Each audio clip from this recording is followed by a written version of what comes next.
Good morning friends, આજે આપણે ભણીશું બાયોલ્યુમિનેસન્સ વિશે.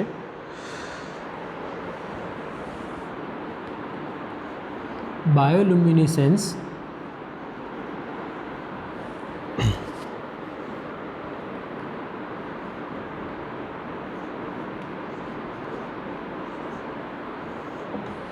જેને આપણે લિવિંગ લાઇટ તરીકે પણ ઓળખીએ છીએ.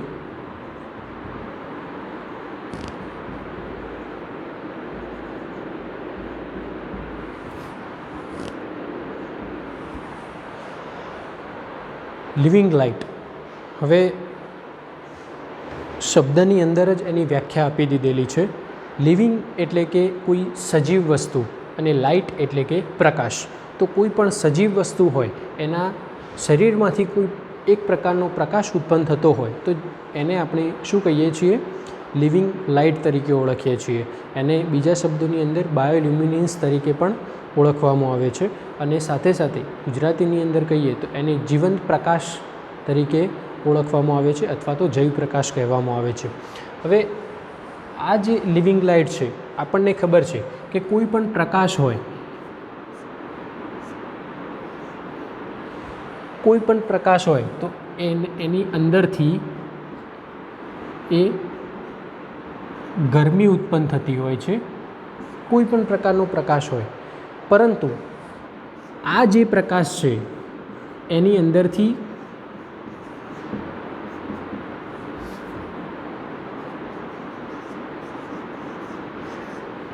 કોલ્ડ એનર્જી એટલે કે એકદમ ઠંડી ઉર્જા ઉત્પન્ન થતી જોવા મળતી હોય છે.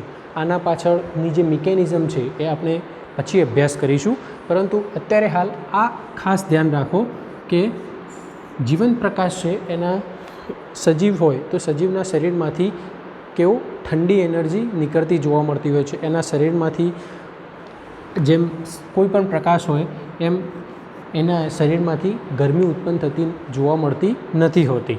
બરાબર. હવે આની આપણે વ્યાખ્યા વિશે જોઈએ તો કોઈ સજીવ કે જેના શરીરની અંદર પ્રકાશ ઉત્પન્ન થતો હોય તો આ પ્રક્રિયાને આપણે બાયોલ્યુમિનેસન્સ તરીકે ઓળખીએ છીએ. બરાબર. હવે એ જે લાઇટ છે, એ પ્રકાશ છે, એ પ્રકાશ એ 3 પ્રકારમાં એ વિભાજિત કરવામાં આવેલો છે. એક જે છે એ એક્સ્ટ્રાસેલ્યુલર, ઇન્ટ્રાસેલ્યુલર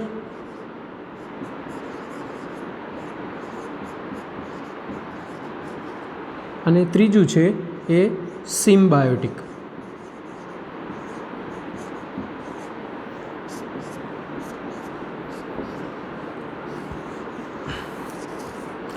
બાયોલ્યુમિનેસન્સ એ આ 3 પ્રકારે સજીવ શરીરમાંથી પ્રકાશ ઉત્પન્ન કરતું જોવા મળતું હોય છે. એક્સ્ટ્રાસેલ્યુલર એટલે શું? તો એક્સ્ટ્રાસેલ્યુલર એટલે કે કોઈ એક સજીવ છે, એ સજીવ શરીરની બહારની બાજુએ કોઈ એક પ્રકાશ અંતઃસ્ત્રાવ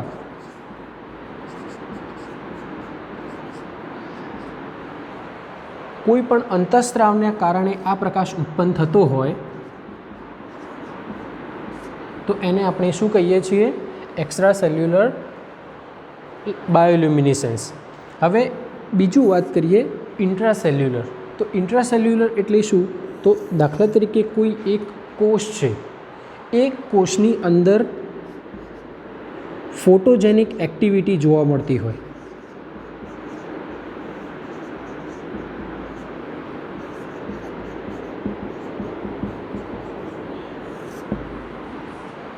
શું? ફોટોજેનિક એક્ટિવિટી જોવા મળતી હોય અને આ ફોટોજેનિક એક્ટિવિટીના અંતે કોઈ એક પ્રકારની લાઇટ ઉત્પન્ન થતી હોય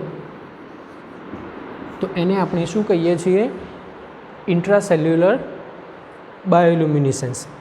ખાસ ધ્યાન રાખજો, એક્સ્ટ્રાસેલ્યુલર, ઇન્ટ્રાસેલ્યુલર. એક્સ્ટ્રાસેલ્યુલરની અંદર શું જોવા મળે? કોઈ એક સજીવ શરીરની અંદર અંતઃસ્ત્રાવના સ્ત્રાવ થયા બાદ પ્રકાશ ઉત્પન્ન થતો હોય તો એને આપણે એક્સ્ટ્રાસેલ્યુલર કહીએ છીએ. અને ઇન્ટ્રાસેલ્યુલર તો કોષની અંદર સજીવ શરીરના કોષની અંદર ફોટોજેનિક એક્ટિવિટી જોવા મળતી હોય અને એ ફોટોજેનિક એક્ટિવિટી બાદ લાઇટ ઉત્પન્ન થતી હોય તો એને આપણે શું કહીએ છીએ? ઇન્ટ્રાસેલ્યુલર બાયોલ્યુમિનેસન્સ. હવે ત્રીજી જે છે એ આપણે વાત કરીએ સિમ્બાયોટિક. સિમ્બાયોટિકની અંદર મોટે ભાગે કોઈ બે સજીવ હોય.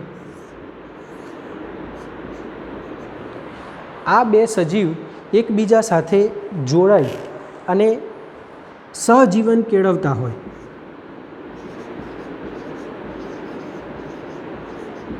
અને લાઇટ ઉત્પન્ન થતી હોય તો એને આપણે શું કહીએ છીએ?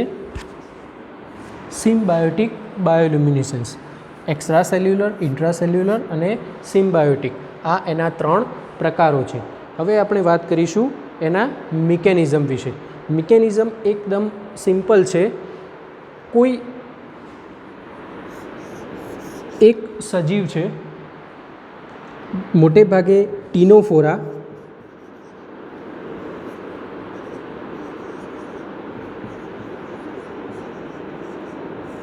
ટીનોફોરા સમુદાયના જે સજીવો છે એમની અંદર આ પ્રકારનું બાયોલ્યુમિનેસન્સ જોવા મળતું હોય છે. હવે આ કોઈ એક સજીવની આપણે વાત કરીએ. સજીવની અંદર એક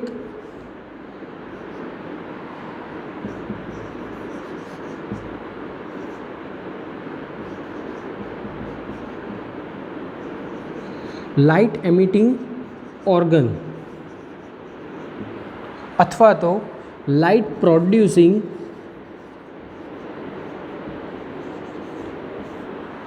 ઓર્ગન જોવા મળતું હોય છે. લાઇટ પ્રોડ્યુસિંગ ઓર્ગન જે હોય એ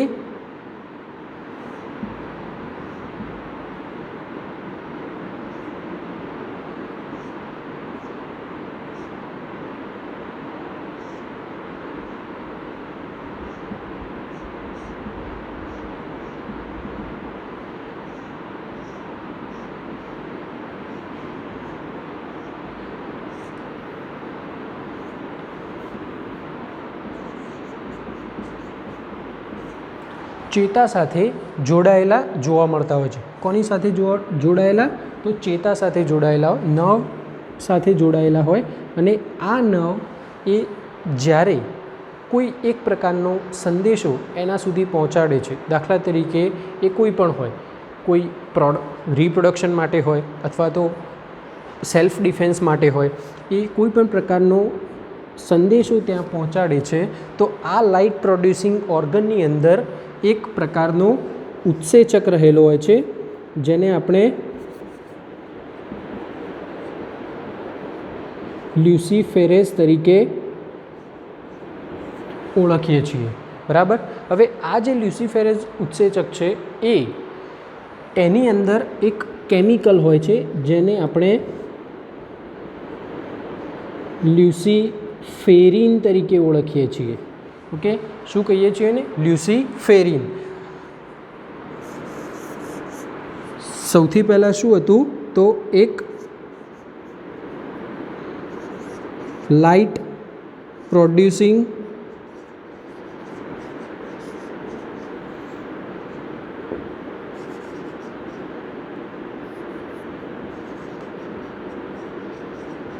ઓર્ગન, એની અંદર લ્યુસિફેરેઝ,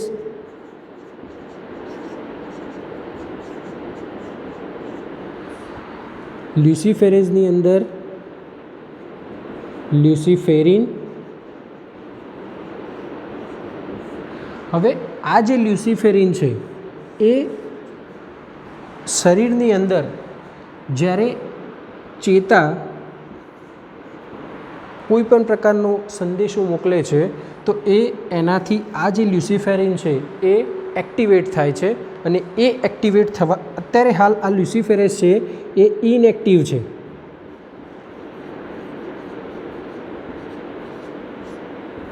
કેવું જોવા મળે છે? ઇનએક્ટિવ જોવા મળે છે. હવે આ જે લ્યુસિફેરિન છે એ જ્યારે સંદેશો મોકલવામાં આવશે ત્યારે આ એક્ટિવ થશે અને એ Mg+2 શું છે Mg+2 અને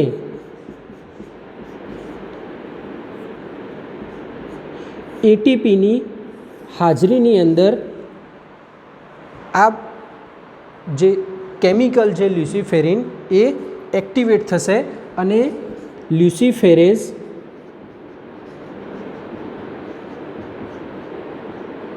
કોમ્પ્લેક્સ બનાવશે.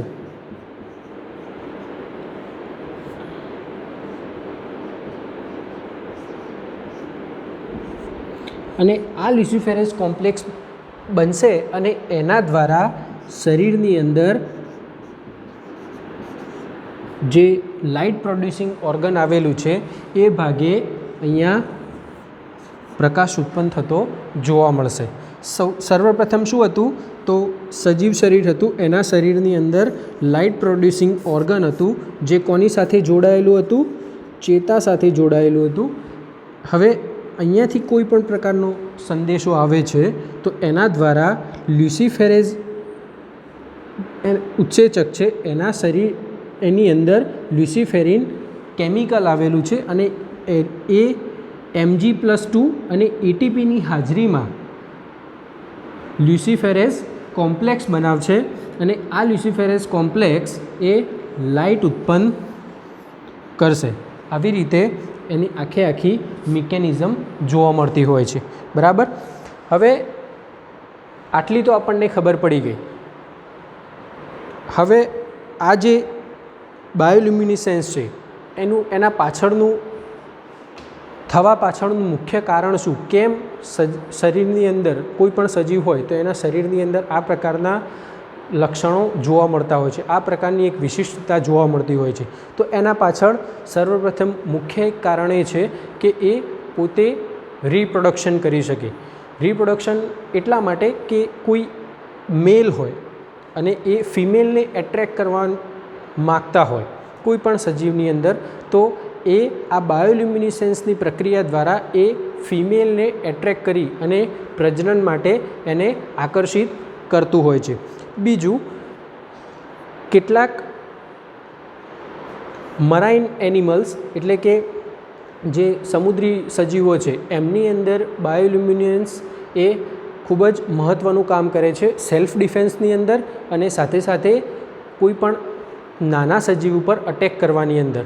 આપણે એની એકદમ સિમ્પલ ઉદાહરણ લઈએ તો ફિશની અંદર જે કોઈ પણ એક નાની લાઇટ થતી જોવા મળતી હોય અને પછી જ્યારે એની નજીક કોઈ નાનું એનિમલ આવે છે, કોઈ નાની ફિશ આવે છે, તો એ એની મોં ખોલી અને એના ઉપર અટેક કરી અને એનો ખોરાક તરીકે ઉપયોગ કરતા જોવા મળતા હોય છે. આવી રીતે સર્વપ્રથમ શું છે તો એ રિપ્રોડક્શનની અંદર એટ્રેક્શન માટે અને સેકન્ડ વસ્તુ છે એ શું છે તો સેલ્ફ ડિફેન્સ માટે. આ મુખ્ય બે કારણોના કારણે એનિમલ્સની અંદર બાયોલ્યુમિનિસેન્સ જોવા મળતું હોય છે.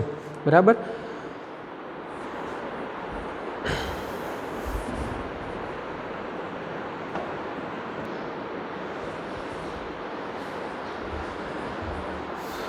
હવે આપણે વાત કરીશું એવા એનિમલ્સ કે જે બાયોલ્યુમિનેન્સની એક્ટિવિટી બતાવતા જોવા મળતા હોય છે. એની અંદર આપણે સર્વપ્રથમ વાત કરીશું પ્રજીવ વિશે. પ્રજીવની અંદર એક તો નોક્ટિલ્યુકા,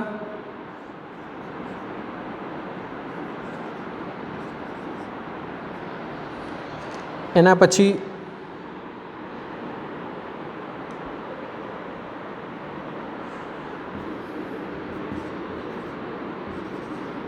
પાયરોડિનિયમ,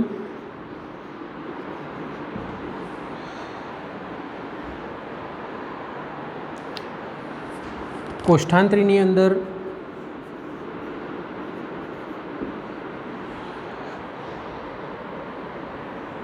સિસ્ટસ છે,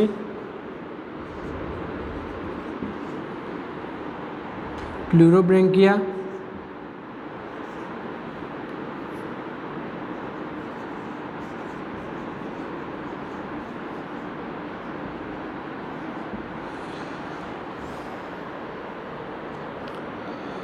નુપુરકની અંદર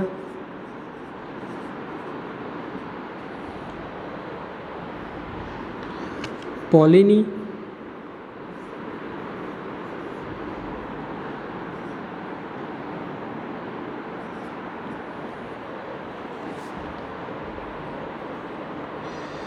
કાઇટોપ્ટેરસ છે,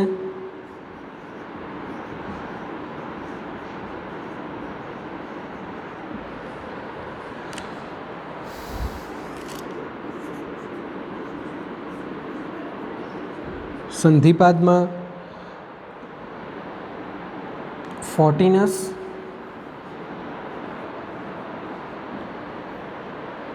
ડેક્ટાઇલસ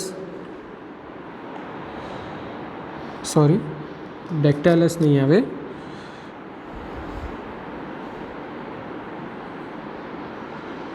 પોન્ટેલા,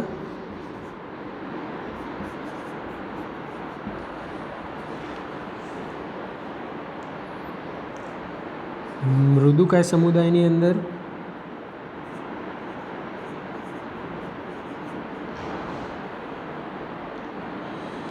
લોલિગો,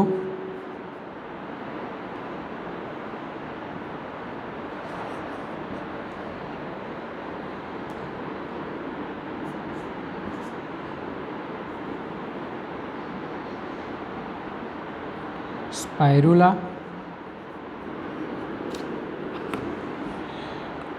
ફોલસ,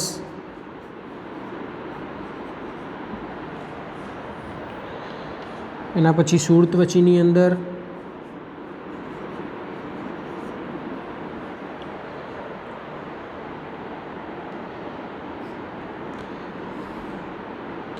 એમ્ફિન્યુરા છે,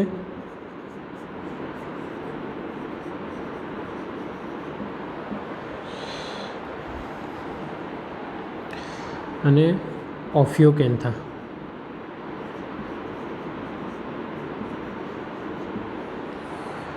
ઓકે, મત્સ્યની અંદર વાત કરીએ તો બેન્થોબેટીસ,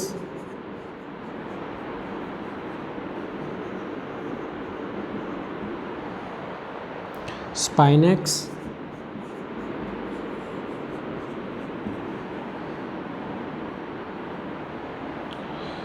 હાર્પોડોન,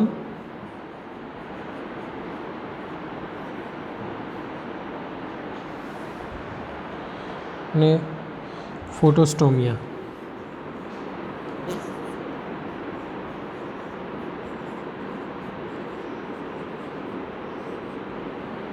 ઓકે, તો આટલા એનિમલ્સની અંદર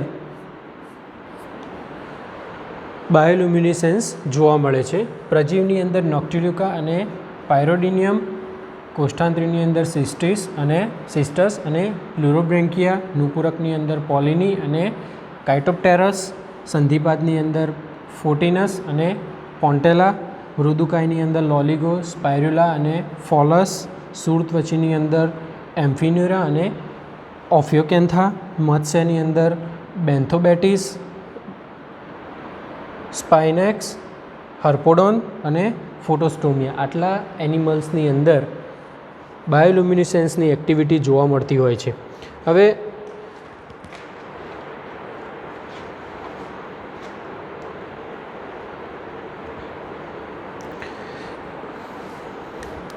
બાયોલ્યુમિનેસન્સ જે છે એ જનરલી નેચરની અંદર કન્ટિન્યુઅસલી જોવા નથી મળતું હતું. એટલે કે એની અંદર કોઈ પણ એનિમલ હોય તો એ જનરલી બ્લિંક થતું જોવા મળતું હોય. કોઈ એનિમલની અંદર કન્ટિન્યુઅસલી આપણે દાખલા તરીકે સ્વિચ ચાલુ કરીએ છીએ લાઇટની, તો લાઇટ કન્ટિન્યુઅસલી ચાલુ રહેતી હોય છે. એવી રીતે એનિમલ્સની અંદર કન્ટિન્યુઅસલી ચાલુ નથી રહેતું. એમાં શું થતું હોય, બ્લિંક થતું જોવા મળતું હોય. જેમ જેમ એને ચેતામાંથી સિગ્નલ્સ આવતા જાય એમ એમ એની બોડીની અંદર જે લાઇટ પ્રોડ્યુસિંગ ઓર્ગન હોય છે એની અંદર જે મેં જે કેમિકલ એક્ટિવિટી જે તમને બતાવી હાલ, એ પ્રોસેસ થ્રુ એની અંદર બ્લિંકિંગ થતું જોવા મળતું હોય છે. દાખલા તરીકે આપણે જનરલી સાંજના સમયગાળા 8 થી 9 વાગ્યાના સમયગાળા દરમિયાન આપણને જનરલી ફાયરફ્લાઇઝ જોવા મળતી હોય છે. તો આ જે ફાયરફ્લાઇઝ છે એ પણ તમે જોઈ શકો છો કે એ બ્લિંક થતું જોવા મળતું હોય છે. હવે બાયોલ્યુમિનેસન્સ છે એ ઘણા એનિમલ્સ એનો દુરુપયોગ પણ કરતા હોય છે. કેવી રીતે? તો કોઈ એની જ જાતિના સજીવ ઉપર અટેક કરવા માટે ફાયરફ્લાઇઝની અંદર જનરલી આ એક્ટિવિટી વધુ જોવા મળતી હોય છે. તમે કોઈ એક જગ્યાએ આ એક્સપેરિમેન્ટ તમે કરી શકતા હોય તો કરી શકો છો કે જ્યાં ખૂબ જ વધુ પ્રમાણની અંદર ફાયરફ્લાઇઝ જોવા મળતી હોય તો તમે આ સ્ટડી કરી, દાખલા તરીકે એની લાઇટની જે બ્લિંકિંગ થાય છે એ બ્લિંકિંગનો વચ્ચેનો સમયગાળો કેટલો છે, 5 સેકન્ડ, 5 માઇક્રોસેકન્ડ કે 10 માઇક્રોસેકન્ડ કે 1 સેકન્ડ કે 2 સેકન્ડ કે કેટલો સમયગાળો એક્ઝેક્ટ રહેલો હોય છે એ આપણે એક સ્ટડી કરી અને પછી આપણને ખબર પડે.